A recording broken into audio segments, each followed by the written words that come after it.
Halo semuanya, selamat datang di rekaman minggu ke-8 dari Eastern Art Review. Kali ini kita bakal bahas 3 hal, yaitu Korea, Thailand, dan Filipina. Nah, ini merupakan bagian terakhir sebelum kita masuk ke Indonesia dan masuk ke seni kontemporer di Asia atau di Timur. Jadi kita akan melihat semua yang kita belum selesai untuk bahas, dan kebanyakan dari apa yang kita bahas hari ini sebetulnya dasarnya sudah pernah kita bicarakan ya, dari Hindu, Buddha. Tapi ada beberapa hal nanti yang menarik, terutama di Thailand dan di Filipina. Ya, ini kira-kira ada 2 kejadian yang memang patut untuk kita tahu untuk pembelajaran ya, terutama ketika kita mau tahu atau mempelajari lebih lanjut tentang bagaimana sih eh, konflik antara pakem canon yang ada dengan penerimaan eh, oleh masyarakat ya. Dan Filipina terutama nanti di bagian ketiga, kalau kita lihat akan ada sesuatu yang kita kenal dengan vernakular.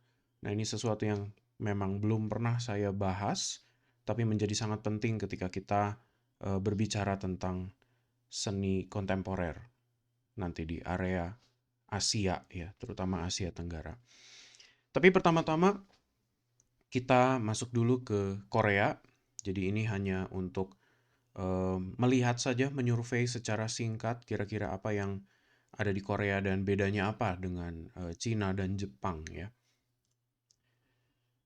Oke, di Korea sebetulnya ada banyak tipe-tipe karya yang kita bisa survei. Tentunya ada pottery dan keramik, ini tembikar ya.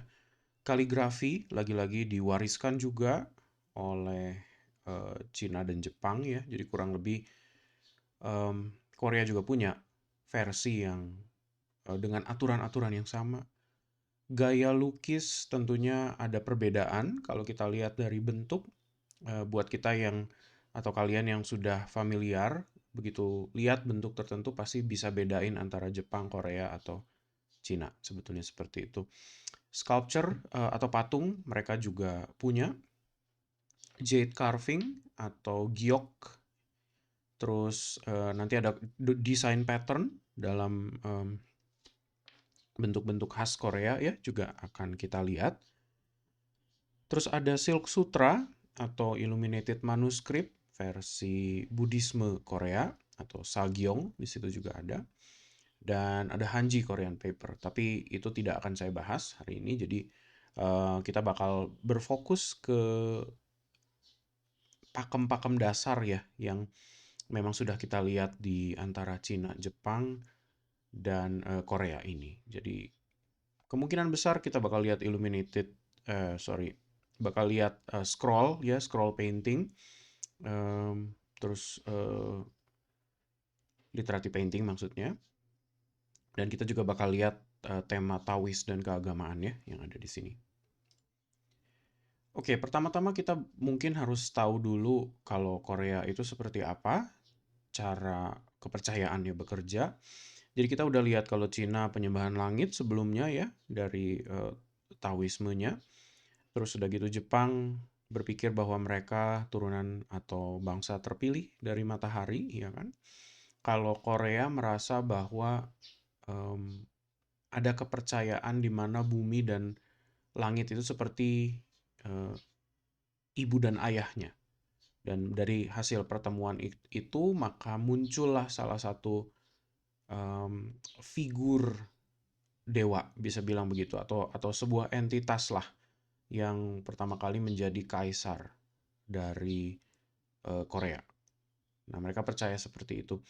Sebelum ada Taoisme dan sebelum ada Buddhisme, tentunya Korea punya kepercayaan sendiri, namanya Shamanisme Korea atau Mugyo di situ. Nah, kalau kita lihat secara singkat, jadi sebelum unsur Taoisme, Buddhisme itu datang, sebetulnya Korea juga bisa dibilang dekat dengan alam ya. Dan salah satunya dari First Emperor tadi, figur yang namanya Dangan. Nah, di situ sering digambarkan ada di puncak-puncak tertinggi dari gunung. dan pertemuan antara itu ya apa langit dan bumi gitu. Jadi gunung harusnya ada di titik gunung yang tertinggi. Dan salah satu situs sakral yang ada di Korea adalah Gunung Paektu atau Baekdu tulisannya seperti itu. Nah, lokasinya memang ada di Korea Utara, makanya kita pernah lihat beberapa tahun ke belakang ya. Saya kurang ingat tahun berapa, tapi sempat dua pemimpin dari Korea Utara dan Selatan bertemu di Gunung Paektu itu dan mereka saling bersalaman untuk mencoba untuk menjaga em, situasi ya hari itu. Walaupun kita tahu antara utara dan selatan itu ya kadang-kadang suka panas. Ada ancaman-ancaman untuk saling serang seperti itu ya dan mempertahankan diri. Tapi anyway, kepercayaan dari mereka dari Korea adalah gunung ini menjadi salah satu situs sakral yang mana Korea Selatan, orang-orang Korea Selatan tidak bisa kunjungi dengan sebebasnya karena ada di bagian utara ya. Tapi kira-kira seperti itu, Korean Shamanisme dengan eh, tadinya dipikirkan berada di tempat itu sebagai pemimpin. Oke, kalau kita coba lihat dari Korean painting, kita bakal coba bagi dua. Ada genre yang satu literati, jadi ini seperti versi Cinanya juga ya, yang disebut Muninhwa kalau di Korea. Nah, ini literati painting yang seperti kita sudah tahu pada umumnya punya skala Taois ya. Jadi banyak gambaran gunung, pohon, air, manusianya juga. Tapi secara spesifik kalau di Korea tidak lagi menggambarkan dalam skala besar yang harus menggambarkan horizon atau satu scroll penuh. Jadi mereka biasanya lebih berfokus pada elemen sosial ya. Jadi maksudnya karakter-karakter manusianya lebih terlihat lebih besar dan lebih menunjukkan kegiatan-kegiatan sosialnya sendiri dibanding alamnya. Tapi kita tidak bisa tepis bahwa elemen Taoismenya tetap ada ya kalau di background. Tapi ada lagi satu genre secara spesifik yang namanya Minhwa. Jadi memang ada Muninhwa yang literati atau untuk kaum terpelajar ya. Biasanya disandingin dengan syair-syair. Dan ada Minhwa yang memang betul-betul untuk sehari-hari. Biasanya menggambarkan apa gambaran-gambaran entah kembang atau objek atau apapun yang tidak harus berurusan dengan paham-paham Taoisme dan Konfusianisme gitu ya di situ. Jadi pada akhirnya ada skisme atau ada jurang dari antara kedua ini dan memang yang terpelajar dengan tidak terpelajar itu selalu jadi satu pembeda ya memang dari antara seni yang ada di Cina dan di Jepang. Itu sudah seperti itu gitu, mirip-mirip kurang lebih ya. Oke, ini juga contoh dari Muninhwa. Muninhwa juga ada beberapa subgenre sendiri ya. Di situ jadi ada apa scholarly painting, terus ada yang landscape secara khusus, terus ada animal, terus ada portrait painting juga. Dan kebanyakan dari ini memang ditemukannya di periode Choson atau tulisannya di situ Joseon ya, periode Choson. Nah, periode Choson itu nanti kita bakal lihat itu adalah kira-kira Renaissance-nya Korea ya. Jadi periode yang paling tinggi di mana eh, Hangul yang kita kenal hari ini terbentuk di situ kira-kira.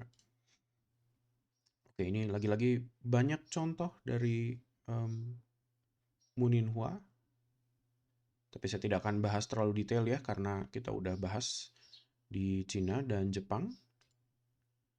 Nah, di sini ada satu bentuk lagi dari Korea yang sering muncul dan ini sebetulnya punya banyak kaitan ke shamanisme Korea dan ke Taoisme itu sendiri.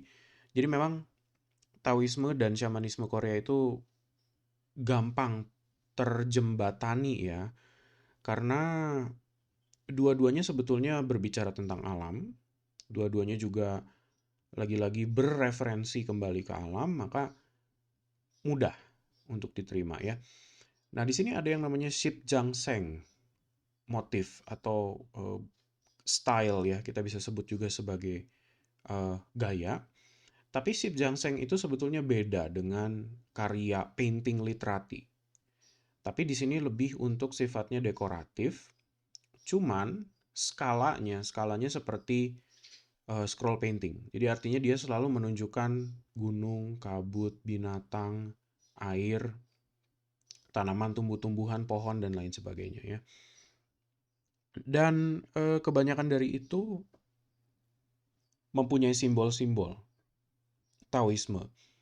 Jadi matahari, gunung, air, awan dan lain sebagainya itu eh, punya signifikansi sendiri di Taoisme ya. Jadi seperti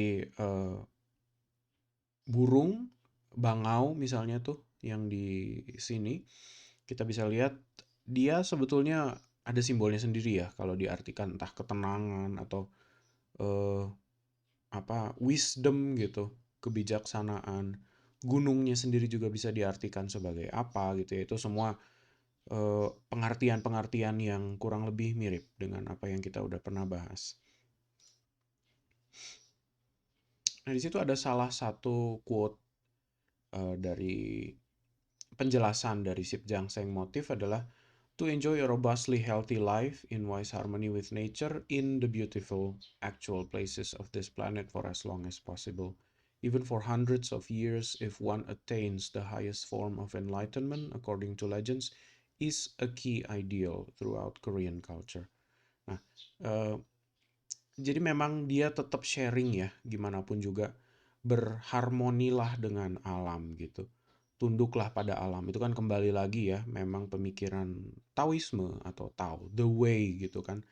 Membiarkan alam bekerja gitu. Jadi in action dalam artian kita tidak melakukan apa-apa, membiarkan alam bergulir ya. Nah, itu kurang lebih hal seperti itu yang dicoba disimbolkan di sini. Nah, ini perbedaan antara Shipjangseng dan Korean literati ya. Jadi ini salah satu style yang spesifik Korea yang tidak ada di Jepang dan tidak ada di Cina. Nah, ini beberapa contoh aplikasi dari Shipjangseng. Jadi karena memang dia harmoni dengan alam ya, salah satu pesan utamanya, maka Shipjangseng itu sering kali digunakan sebagai good wish gitu supaya menunjukkan orang panjang umur lah, sehat lah, dekat dengan apa ya, ilahi dan lain sebagainya itu. Jadi lagi-lagi kita melihat banyak simbolisme itu ya. Kita lihat di sebelah kiri situ, lagi-lagi sama tuh ya. Akan berulang pohon, air, tanaman, rusa, burung, bangau, kura-kura gitu. Lotus gitu. Itu juga ada mengarah ke Buddhisme ya di situ dan lain sebagainya.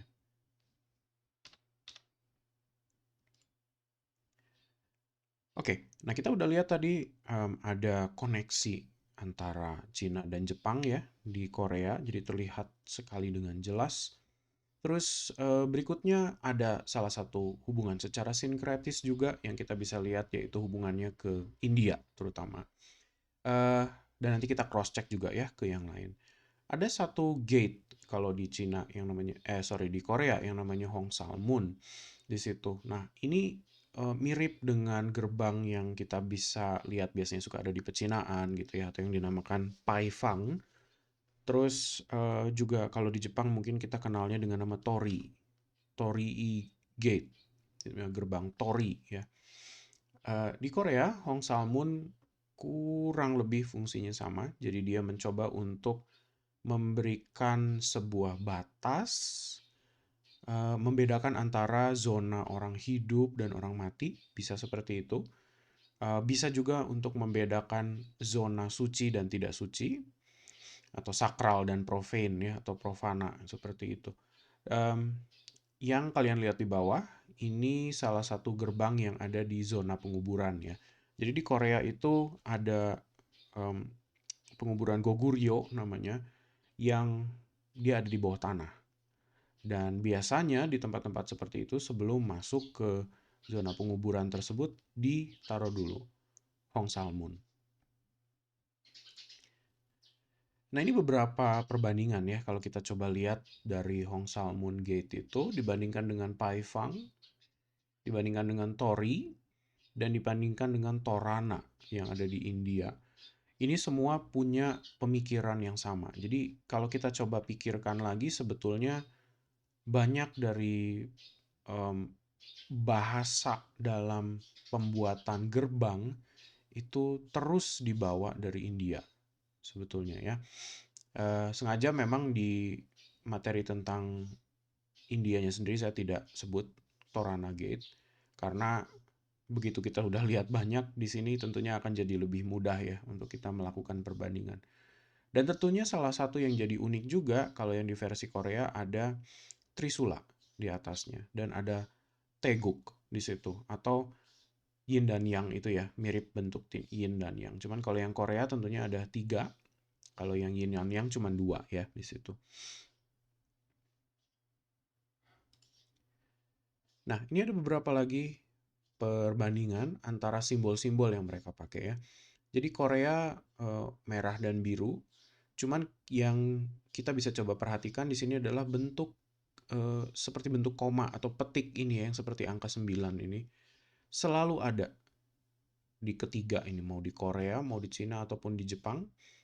Korea punya mungkin terlihat horizontal secara posisi, cuman kalau di Chinese kita bisa lihat dia percampurannya secara vertikal ya, antara putih dan hitam. Nah, ini Taoisme banget.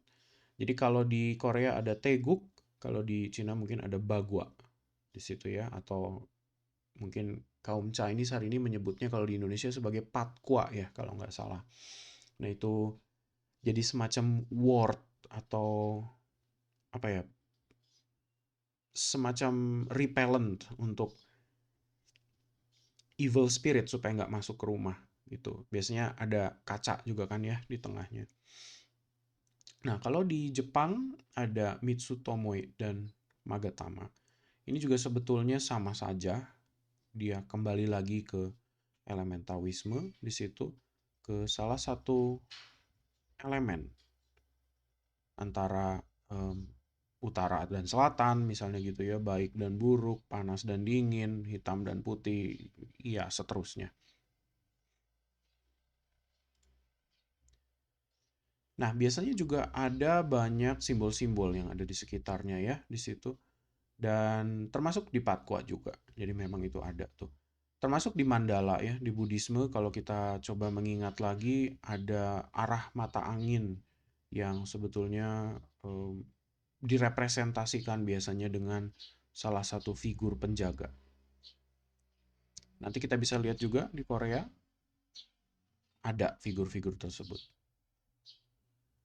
Oke, karena kedekatannya dengan Taoisme, maka secara arsitektur pun kalau di Korea kita bisa lihat warna-warna yang digunakan mirip dengan warna-warna yang kita temukan di Cina. Cuman memang Korea sedikit lebih berwarna karena mereka punya signifikansi sendiri ya. Merah, hijau, kuning, biru. Nah, itu mewakili satu elemen dari pemandangan Taoisme ya. Tanah, tumbuhan, eh, air, dan langit. Kurang lebih seperti itu. Begitu pula dengan rumah.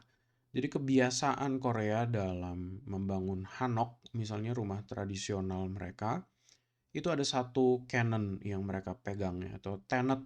Tenet itu peraturan sebetulnya, yang namanya Besanimsu. Di situ digambarkan tuh kalau dalam peraturan Besanimsu, kalau secara idealnya, tentunya hari ini susah untuk dipenuhi ya. Cuman the ideal house is built with a mountain in the back and a river in the front. Jadi lagi-lagi mereka mencoba untuk mencari elemen itu ya. Mountain, gunung gitu, dengan awan, tinggi, langit gitu. Terus mesti ada air atau river yang ada di depannya. Dan artinya semua elemen itu terwakilkan ya secara tidak langsung. Oke, decorative pattern kalau dari Korea, mungkin ini beberapa bentuk-bentuk desain yang kalian bisa pakai juga kalau kalian sedang mencoba untuk mendesain sesuatu yang bertemakan Korea. Kebanyakan geometris, tapi ada beberapa yang kita bisa lihat tentunya berpulang kembali pada yantra ya. Geometris sakral yang kita pernah bahas di India, kalau kalian ingat ke situ. Dan ada beberapa hal juga tentunya Buddhisme ya, lotus dan lain sebagainya, dan beberapa simbol tadi dari Shibjangseng ya. Burung-burung itu tetap ada juga, terus vegetasi atau tanaman. Nah, Buddhisme di Korea sebetulnya tidak terlalu bisa dibilang sebagai agama mayoritas ya. Pada hari ini pun kalau seandainya kita lihat 60% lebih atau 50% lebih sebetulnya menganggap diri tidak beragama atau ateis. Cuman anyway, mereka tetap punya corak ini ya. Jadi kepercayaan itu tetap ada. Nah, eh, pertama kali Buddhisme masuk ke Korea memang datang dari stream Vajrayana. Jadi lagi-lagi Tibet sebetulnya. Cuman mereka mengadaptasi sendiri, nanti muncul sesuatu yang namanya Tongbulgyo atau Buddhisme Korea. Nah, perbedaannya seperti apa? Saya tidak tahu, karena saya tidak mendalami Buddhisme, tapi mereka punya stream sendiri. Kalau secara patung-patung yang ada di awal, memang banyak sekali munculnya seperti bentukan dari Tibet ya. Tapi ke belakang tentunya akan sedikit berbeda. Jadi patung-patungnya nanti kita bisa lihat akan terlihat lebih modern. Tapi dari lukisan-lukisannya masih berbentuk kekasan Fajra Tibetan. Masih terlihat banget ya, terutama dari warna-warnanya yang lebih merah gelap, hijau gelap gitu ya. Itu terlihat sekali seperti mural yang banyak di area Tibet.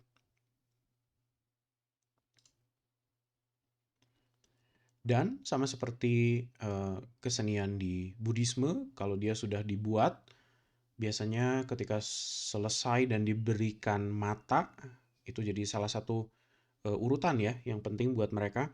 Diselesaikan dulu semuanya, baru terakhir diberikan mata, dan ketika itu selesai digambarkan, maka dianggap si karya itu menjadi sebuah relik, relik suci atau benda suci yang bisa diperlakukan untuk sarana ya ketika mereka sedang melakukan doa atau ritual.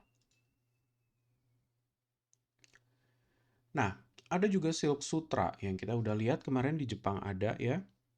Ini salah satunya juga menggunakan tinta emas dan ini betul-betul digambar dengan begitu meticulous, sangat-sangat detail dan itu perlu kesabaran yang luar biasa ya untuk pengerjaan.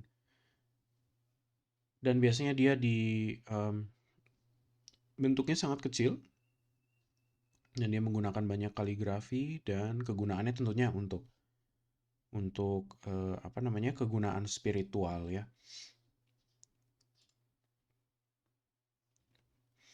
Nah, ini yang disebut Sagyong atau Silk Sutra.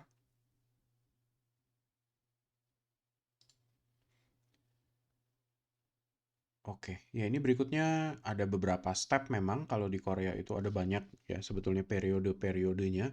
Cuman saya hanya melihat dari versi kuno di awal, jadi prahistoris. Terus ada Goryeo, dinasti di sini dan nanti kita lihat lagi periode Joseon atau Choson.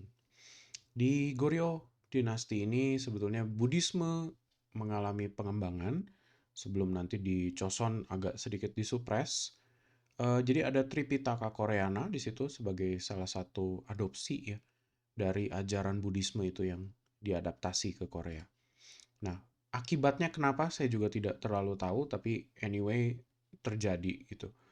Um, Berikutnya kalau di periode Choson atau Joseon itu diwarnai dengan ini ya, tokoh terkenalnya mungkin Sejong. Kalau kalian yang suka nonton drakor dan lain sebagainya yang bertema historis mungkin pernah tahu. Jadi memang huruf Korea modern yang kita kenal hari ini sebagai Hangul itu dimulai di periode ini ya, di Choson. Dan beberapa patung-patung tentunya juga mengalami perubahan. Nah, ini lagi-lagi kalau kalian coba lihat di bawah sini ada label nama, ada North King, South King, East King, sama West. Jadi ini semuanya mata angin ya. Kalau kita lihat, ini termasuk salah satu bentuk dari pelindung-pelindung Buddha itu sebetulnya ya. Kalau kita lihat dari sisi mandala, ini biasanya suka tergambarkan juga raja-raja ini.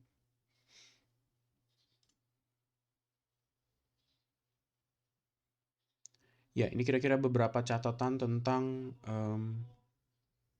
apa yang terjadi di dinasti Choson. Ada banyak hal yang terengkol naik secara budaya di situ, pembentukan dialek, manerisme dalam melukis, tulisan, dan termasuk kepercayaan ya di sini. Nah, perlu diingat Choson itu sebetulnya Taois secara dinasti dan termasuk salah satu yang ruling atau berkuasa cukup lama ya. Kira-kira dinasti itu katanya 518 tahun lamanya. Jadi 5 abad lebih di situ. Um, dan ini yang mungkin membentuk Korea yang kita kenal ya, karena kalau kita coba survei dari karya-karya sebelumnya, ada banyak tulisan-tulisan, misalnya seperti di lukisan-lukisan ini, tapi tidak menemukan apa Korea Hangul ya yang ada. Jadi memang karakter-karakter Korea sebetulnya sebelumnya dipinjam dari Cina. Jadi lagi-lagi memang mereka saling sharing budaya ya. Walaupun hari ini kalau kita dengar orang Korea ngomong kan kedengeran beda sekali ya sama Cina dan Jepang. Ya, ini kira-kira beberapa transisi dari karya ya. Kalau kita lihat dari middle period Joseon, dia ada mencoba untuk membebaskan diri dari kebiasaan Tibetan itu secara warna yang lebih coklat padam, merah padam, hijau padam, menjadi versi yang lebih modern ya. Nah, ini juga kita udah pernah lihat ya, perkembangan-perkembangan yang kira-kira ada di Cina, itu juga kurang lebih sama. Jadi ada Shanghai School ya, waktu kita bahas lagi itu ada percobaan untuk memodernisasi gaya lukis ke sesuatu yang lebih modern.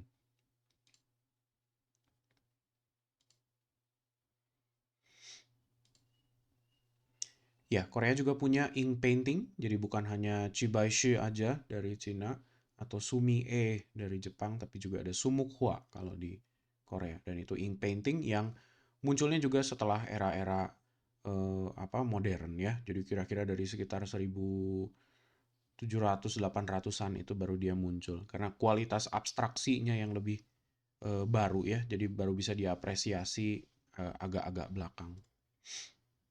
Oke, sedikit tentang Korea Utara mungkin. Jadi Korea Utara juga karena dia motifnya komunis ya, masih sama dengan komunis China di bawah Mao Zedong.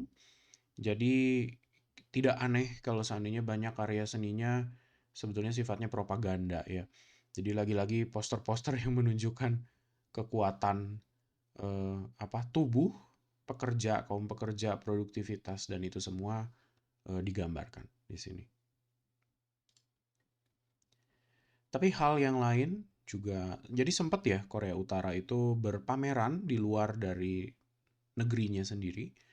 Jadi kebanyakan yang dikirimkan keluar kalau mereka berpameran itu pasti sifatnya naturalis atau realisme kalau tidak salah. Impresionis juga bisa sih sebetulnya. Tapi biasanya menggambarkan gambaran-gambaran Korea yang tenang, yang apa ya, enak untuk ditinggali gitu.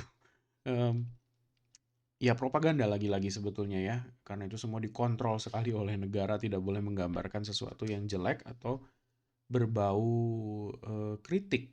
Kalau seandainya ada, maka biasanya akan dipermasalahkan sama mereka.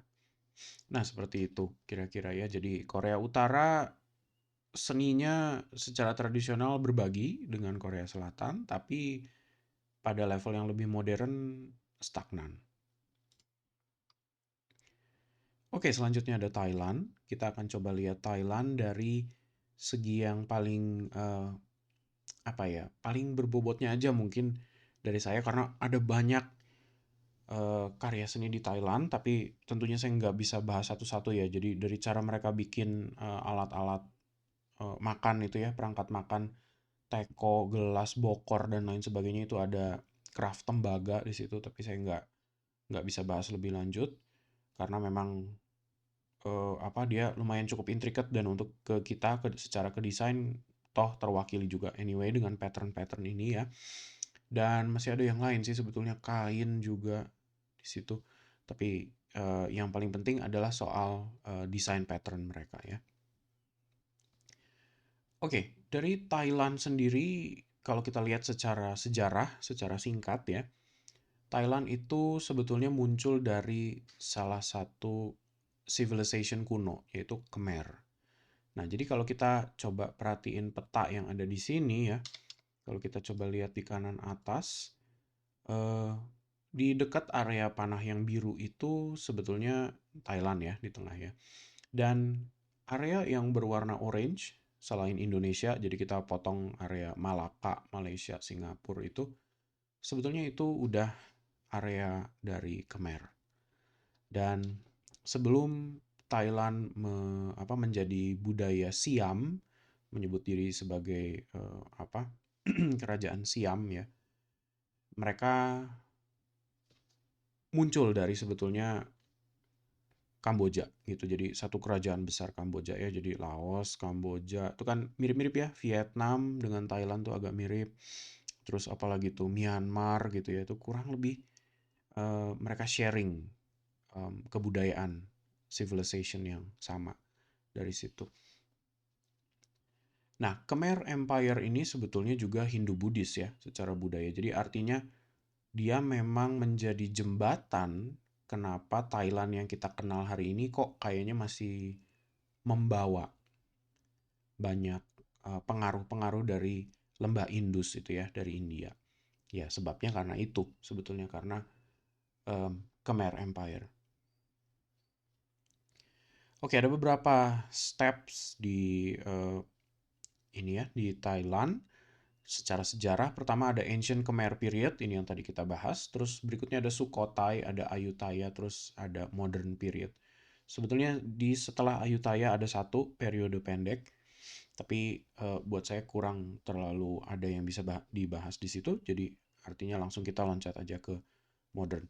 Nah, yang berpengaruh sebetulnya di Ayutthaya. Jadi saya bakal berfokus di situ saja di Ayutthaya karena di situ nanti akan muncul banyak pattern-pattern desain yang sempat dibimbing, dibuat ya sebetulnya ya oleh salah satu raja yang ada di Thailand. Jadi memang sengaja digodok untuk menjadi kekasan budaya di situ.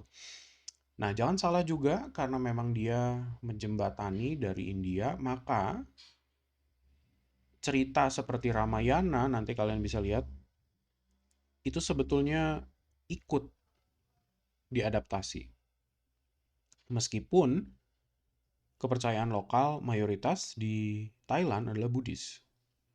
Jadi sudah diterima dengan apa adanya gitu ya kalau di Thailand. Oke, seni di Thailand kira-kira secara penampakan kita bisa mungkin panggil mereka dengan Lai Thai namanya. Nah, ini Lai Thai ini punya canon sendiri dan canon ini cukup keras dipegang sama mereka ya. Jadi makanya tidak aneh ketika kalau kita ngelihat sesuatu lukisan atau bentuk-bentuk ya dari Thailand, kita langsung bisa melihat dan mengenali bahwa oh ini dari Thailand. Nah, itu karena Lai Thai tadi. Gara-gara canon yang kuat. Nah, canon ini muncul dari periode Ayutthaya. Jadi disitulah kira-kira Lai Thai ini banyak digunakan ya. Dan kebanyakan Lai Thai itu secara canon dia mengontrol mural atau temple painting, pembuatan eh, topeng ya, topeng atau headdress tuh yang seperti bentuknya topi atau helm itu, arsitektur dan pattern, desain pattern. Nah, kalau Lai Thai itu kira-kira ada beberapa lagi, dibagi lagi ya di bawah situ. Ada pertama keranok.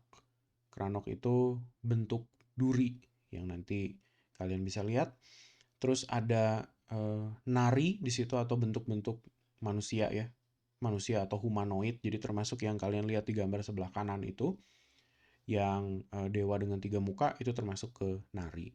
Terus krabi di sini kebetulan tidak ada karena ini creature dan demons gitu. Kadang-kadang nanti ada di halaman sesudahnya. Terus kalau kaca itu drawing of animals. Jadi itu seperti ada burung yang berwarna biru yang diduduki sama figur dewa itu. Ya. Nah, Lai Tai mengontrol itu semua, mulai dari proporsinya, bentuk, penggayaan, dan lain sebagainya. Jadi itu kuat sekali dipegang. Nah, yang paling penting dan bikin Thailand khas adalah kranok atau golden thorn disebutnya. Duri, duri emas ya. Itu datang dari dua kata. Pertama, kanok itu artinya gold kalau di mereka, dan kranoknya sendiri itu sebetulnya thorn. Jadi kalau disatuin, jadi kranok itu bunyinya seperti mengandung kanok gitu kan. Jadi artinya duri, duri emas. Makanya nggak aneh bangunan-bangunan mereka banyak sekali warnanya kalau nggak merah emas, hitam emas gitu ya, kurang lebih karena itu. Jadi memang buat mereka ada signifikansi yang tinggi dan agung dari warna emas itu. Semua artisan, saya tidak bilang artis ya, artisan yang belajar Thai art atau seni Thailand harus menguasai ini, kranok. Ini termasuk salah satu yang menjadi penting buat mereka. Nah, ini salah satu bukti adaptasi Buddhisme dari apa yang ada di India ya. Jadi ini salah satu gambaran dari manuskrip dari Kamafaka di situ di abad ke-19 yang berjudul The Great Departure. Jadi ini menceritakan tentang sang Buddha Gautama ya, Siddhartha Gautama yang setelah menyadari dia dibawa gitu menuju ke perjalanan enlightenment itu. Siddharthanya sendiri yang berbaju biru di situ. Nah, sisanya di sini adalah celestial beings atau uh, makhluk-makhluk angkasa lah ya. Bukan luar angkasa sih, cuman dianggap seperti dewa, dewi, atau malaikat atau apapun. Nah, orang Thailand sendiri kadang-kadang sering nyebut figur-figur dengan topi yang runcing itu sebagai angels ya, kalau diterjemahin ke bahasa Inggris. Um, saya yakin bukan malaikat dalam artian malaikat seperti yang kita kenal gitu ya, tapi ya untuk memudahkan kita bilang celestial beings aja lah ya, makhluk angkasa atau makhluk langit gitu kira-kira. Seperti itu. Nah, tidak lupa juga bahwa elemen ini tetap ada ya. Jadi dari yantra lagi-lagi kita masih lihat juga di contoh-contoh ini, dan patung Budanya sendiri juga itu punya kekasan yang sudah terlihat sekali ya. Bentuk lotus dari yantra itu terjadi pengulangan juga. Nah, salah satu hal yang paling dikenal dari Thailand adalah kalau kalian pernah berkunjung ke Thailand dan masuk ke dalam kuil-kuilnya, di situ akan terlihat dinding-dindingnya biasanya di dalam ruang utama atau altar utamanya banyak sekali figur-figur seperti yang kalian lihat itu ya. Jadi memang mural atau wall painting atau apapun disebutnya itu menjadi salah satu hal yang paling utama di seni Thailand. Karena itu tadi ya, dia memang mencoba untuk menjadikan diri sebagai sarana ketika ritual pemujaan dan doa sehari-hari itu dilakukan. Seperti gambar yang di tengah yang kalian bisa lihat, ini juga salah satu contoh dari mural, dan ini menggambarkan kehidupan yang ada di tengah dunia. Jadi ini sebetulnya gambaran samsara ya. Cuman kalau kita coba lihat lebih detail, sebetulnya karakter-karakter orang-orangnya akan sedikit lebih modern tuh ya, kelihatan dari baju-bajunya. Nah, ini salah satu contoh dari mural Thailand yang relatif lebih kontemporer atau lebih baru. Jadi pakemnya sudah sedikit mengalami renegosiasi ya. Ya, berikutnya ada kon, tarian kon di situ atau kon dance. Ini sebetulnya hasil adaptasi dari Ramayana ya. Jadi tokoh-tokohnya semuanya mungkin namanya bisa berbeda, tapi lagi-lagi tentunya udah nggak asing ya dengan kita. Mereka nyebut Ramayana menjadi Ramakian, dibacanya Ramakian, cuman kadang-kadang ditulisnya Ramakien atau Ramakin, seperti itu. Tapi kalau kita bisa lihat dari topeng dan lain sebagainya ya, mungkin mereka tidak bisa bikin topeng yang mukanya ada 3 tapi ada kepala, di atas kepala gitu ya. Di kiri bawah itu salah satu bentuk dari figur Rahwana yang kita kenal di Indonesia. Terus juga salah satu dari emblem dari Thailand sendiri ada Garuda ya. Situ kalau kita lihat. Dan ya tidak asing tentunya buat kita karena kita sendiri juga sharing budaya India ya di Indonesia. Terus ada Hanuman di situ. Hanuman juga salah satu tokoh ya tentunya yang cukup penting. Nah, itu semua tadi tentang canon yang ada di Thailand. Di sini saya mau meng-highlight satu hal karena dari awal di minggu pertama saya udah pernah sebut ada yang perbedaan ya kan antara artisan dengan artis ya kan. Jadi ada craftsman dan ada apa pengrajin ya maksudnya ya, pengrajin dan seniman murni.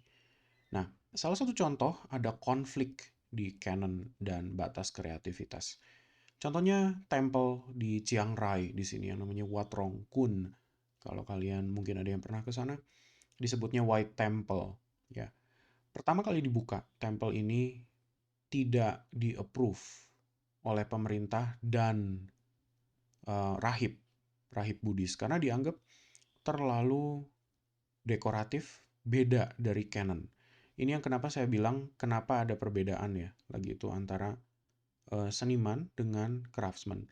Jadi craftsman yang mencoba menjadi seniman atau seniman yang mencoba menjadi craftsman biasanya akan terbentur dengan ekspektasi. Jadi ini yang kenapa saya pernah bilang eh, apa ya, craftsman itu biasanya mengikuti pakem. Ketika dia keluar dari canon maka biasanya bermasalah. Dan ini terjadi di Wat Rong Kun.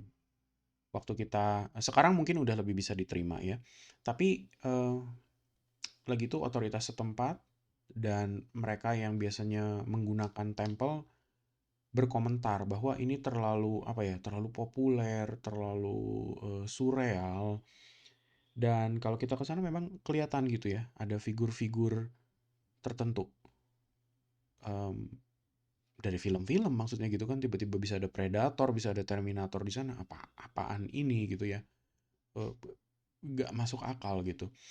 Dan itu yang menjadi bermasalah buat mereka. Nah, di sini saya tinggalin video kalau kalian mau coba lihat lebih lanjut nanti silakan ditonton.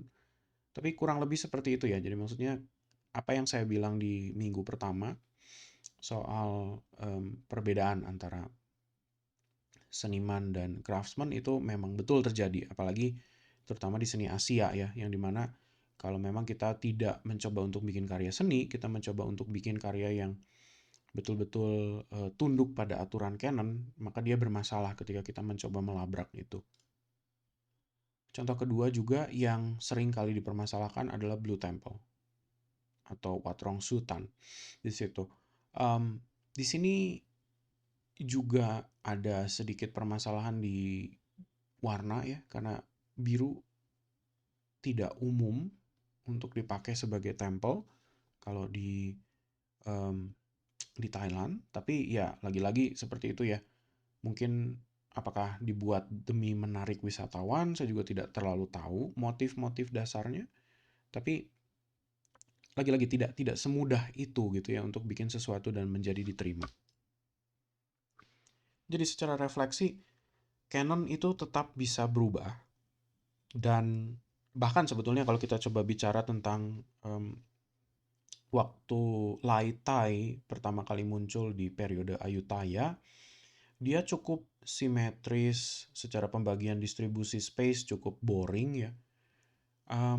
Tapi seiring zaman sebetulnya dia menjadi lebih permisif, jadi artinya lebih fleksibel, Jadi kita bisa melihat banyak mural-mural yang tiba-tiba tidak menjadi simetris gitu ya, menggambarkan banyak hal yang menjadi epic, menjadi sublim.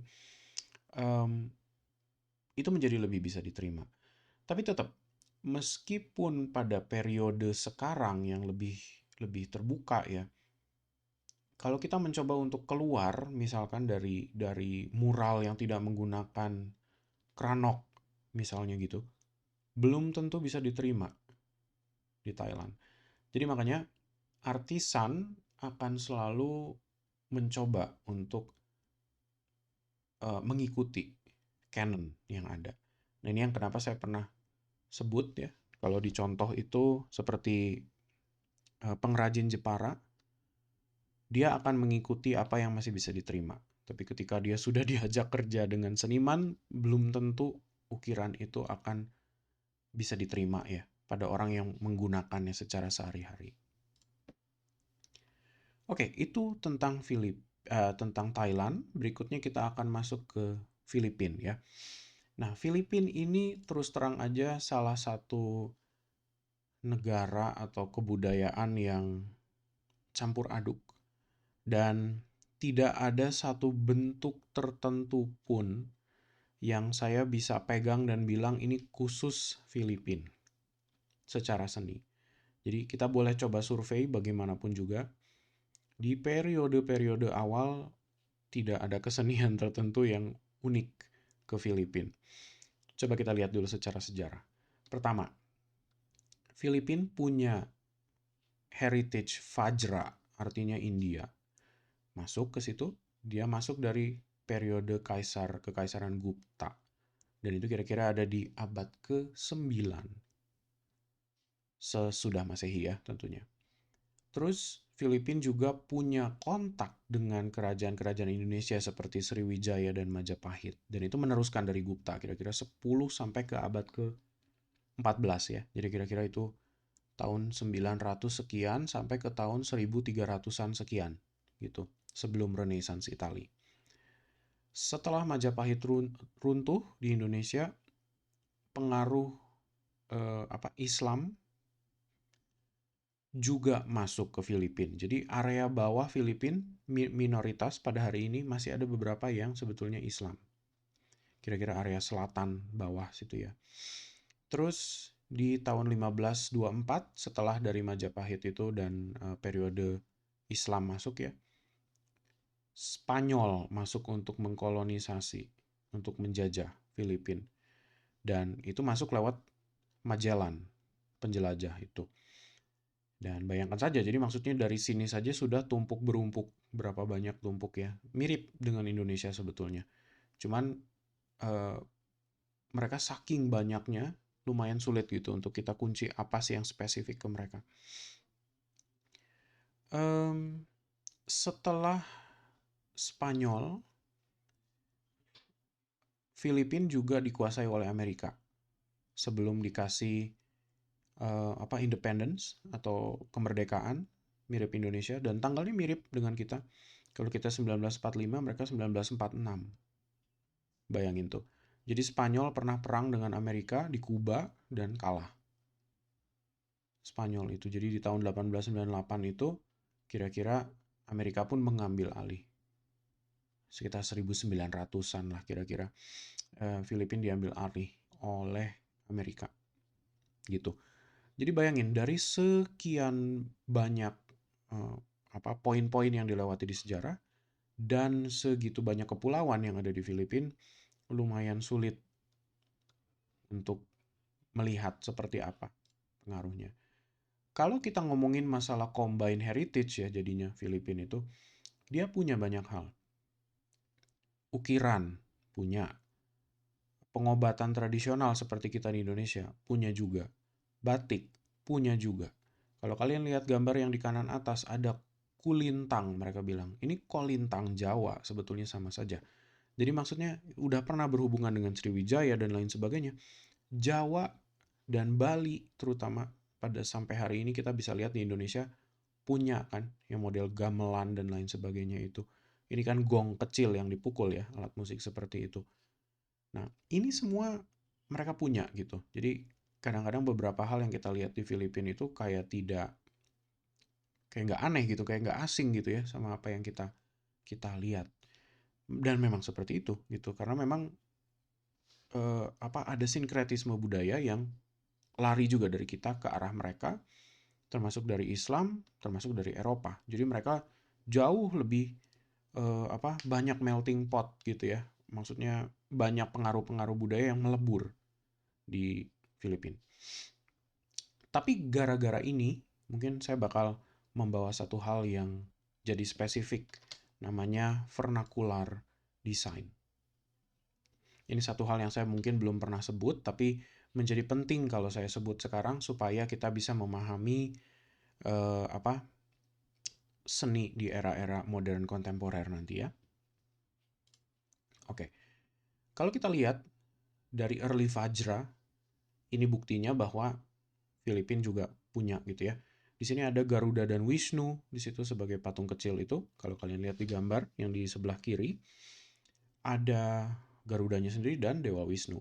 Di sebelah kanan ada agusan image atau female Buddha figure. Ini sekarang ada di museum di Amerika kalau saya nggak salah. Dan masih banyak perdebatan di sini. Sebetulnya ini figur apa sih gitu? Apakah dibilang Buddha? Tapi Buddha perempuan itu jarang, hampir nggak pernah ditemukan ya. Jadi gak ada yang tahu ini sebetulnya apa. Jadi ditebak aja sebagai female Buddha figure. Nah, ada satu hal yang mungkin satu teknik yang ada di Filipina yaitu kut-kut. Atau ini sebetulnya di bahasa Inggris namanya monoprint ya. Ini sebuah teknik yang sebetulnya menggunakan bahan-bahan tertentu, bisa dari serat-serat, bisa juga dari tanaman, bisa juga dari potongan-potongan material apapun lah ya. Jadi maksudnya cara memahami kut-kut yang paling mudah adalah kita ambil daun misalnya, daun itu kita olesi dengan cat atau apapun atau zat apa gitu ya. Terus kita cetak. Jadi yang kalian lihat di kiri bawah, penampangnya ada 2 daun, terus ditempel ke situ. Terus dia bereaksi gitu ya, misalnya kalau itu pakai zat.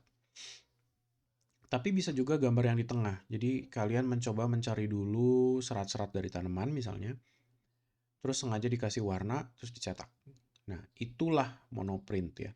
Tapi di versi yang lebih modern, maka kita bisa lihat seperti di sebelah kanan.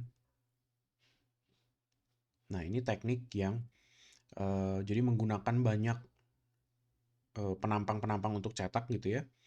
Terus dicap sehingga dia punya banyak lapisan makna. Nah, kira-kira itu. Ini salah satu periode yang eh, seni yang muncul di di Filipina kira-kira 1400 sampai 1800-an. Nah, inilah monoprint yang ada di Filipina. Selepas dari itu ada orang-orang Spanyol yang juga menduduki Filipina. Jadi makanya kita bisa lihat juga tidak aneh ya kalau seandainya hari ini kalau kalian coba survei nama-nama orang Filipina itu kadang-kadang bunyinya seperti nama Spanyol ya. Ada Lopez, ada apa gitu. Rodriguez misalnya. Ya itu karena Spanyol itu tadi. Dan secara karya pun mereka tidak ketinggalan ya. Artinya ada pengaruh yang diserap seperti cara bangun gereja, sculpting, patung, carving, dekorasi gereja. Itu semua Eropa ya jadinya ya. Pilar-pilar dan lain sebagainya. Itu menjadi satu hal yang tidak aneh di situ. Terus ada juga kalau kalian suka, saya nggak tahu seberapa banyak dari kalian yang kenal dengan baju-baju yang biasanya dikenakan sama orang-orang penari flamenco kalau di Spanyol ya. Itu banyak sekali embroidery atau bordiran biasanya disebutnya kalau kita. Di situ disebutkan tuh di kiri bawah bordado de la Gartera. Lagartera itu salah satu motif embroidery yang berasal dari Spanyol. Ini biasanya orang Portugis juga pakai dan mereka punya. Ini sebetulnya bisa geometris, bisa bentuknya vegetatif ya. Dia betul-betul uh, rajutan seperti itu. Nah, di Filipina ini disebutnya pinya.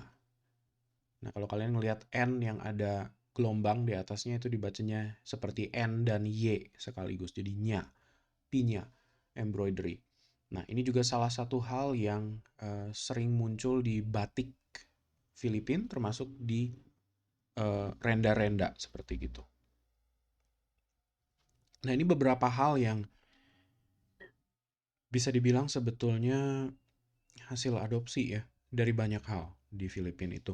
Dan memang demikian rupa gitu. Kalau kita nyoba melajarin Filipina, kita harus mencoba untuk mempelajari dia lewat vernakularnya, bukan dari mencoba mencari satu seni yang ada. Karena sulit gitu, memang karena setiap kepulauan punya sendiri, belum lagi kita bicara masalah perbedaan zaman ya di antara time frame Spanyol lah, Amerika lah dan lain sebagainya.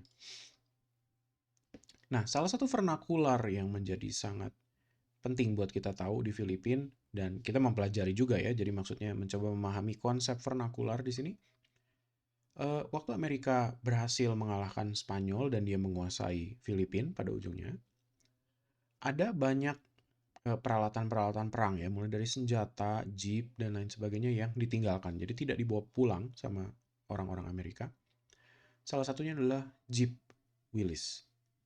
Willys itu merek.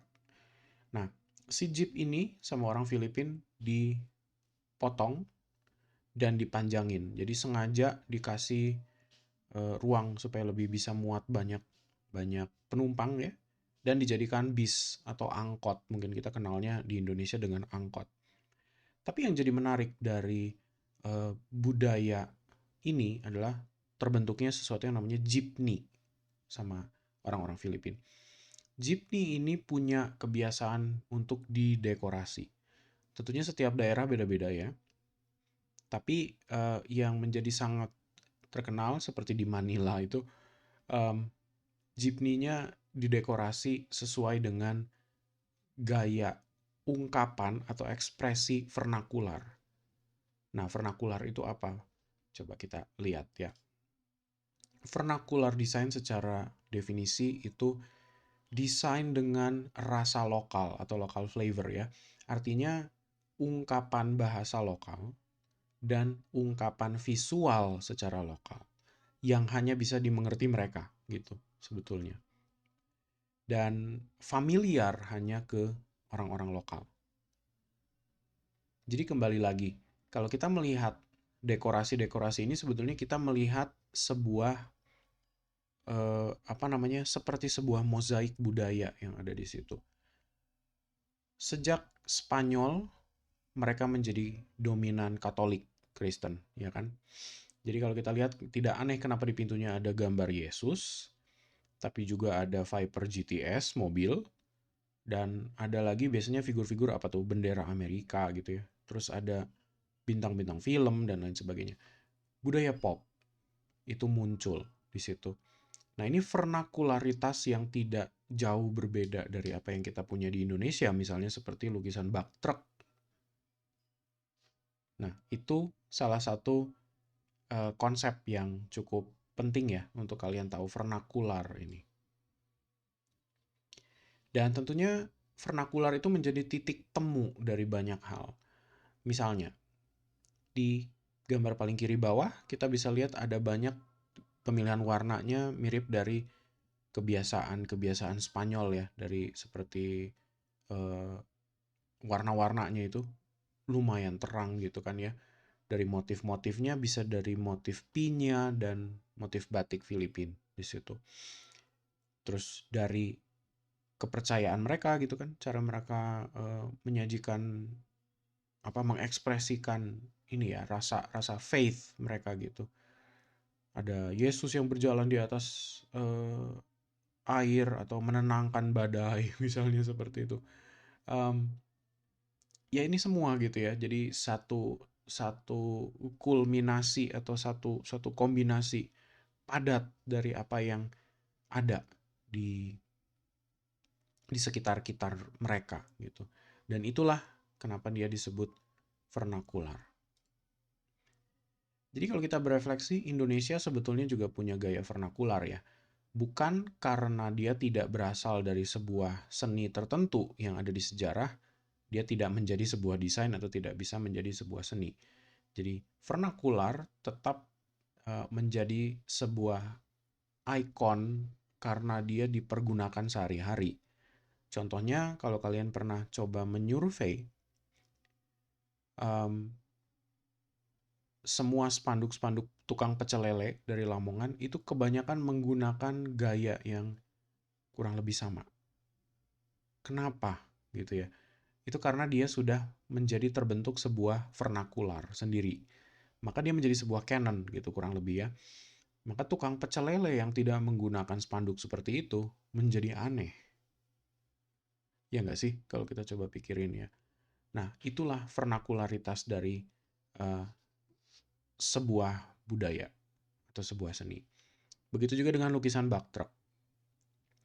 Yang dilihat di sini bukan lagi hanya soal karakter-karakter perempuan yang digunakan gitu, tapi juga ungkapan-ungkapan ya yang seringkali um, membawa-bawa permasalahan agama, permasalahan selingkuh dan tidak selingkuh, permasalahan apa ya menyerah pada nasib gitu itu kan semuanya hasil keluh kesah dari tukang truk ya sebetulnya ya.